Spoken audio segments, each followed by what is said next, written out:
Avec Jean-François, on va parler des modifications de comportement des gens avec le confinement. Et c'est pas pour toujours pour le mieux. Des statistiques qui nous arrivent des corps de police, notamment. Parlons des vols. Les cambrioleurs ont comme changé de cible. Exactement. En fait, on peut commencer avec les accidents de la route, si vous le voulez bien. On savait qu'il y avait moins de véhicules sur les routes. Qui dit moins de véhicules dit moins d'accidents. Ça a été une bonne nouvelle pour le travail des policiers et pour les automobilistes.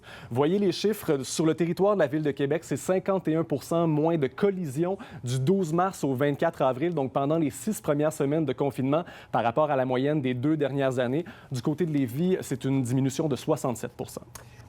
On disait également qu'il y a eu, puis on le craignait, là, recrudescence de la violence conjugale. Là-dessus, on a des chiffres aussi. Oui, effectivement, c'était une des craintes des maisons pour femmes. On en avait parlé au début de la pandémie.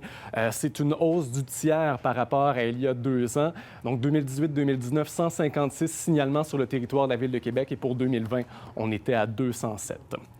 Et pour ce qui est de la criminalité, Bruno, voyez les introductions par réfraction. Comme les gens étaient à la maison, les résidences étaient des cibles moins intéressantes pour les cambrioleurs. Ça a baissé de 49 % sur le territoire de la Ville de Québec. Du côté de Lévis, on est une baisse de 59 %. Par contre, les commerces étaient déserts. Donc, il y a des cambrioleurs qui sont intéressés par ces cibles-là. Ils ont été plus nombreux à visiter les commerces sur le territoire de la Ville de Québec. C'est une hausse de 50 % Et du côté de Lévis, les chiffres sont moins élevés, mais tout de même, on remarque une augmentation de 50 % également.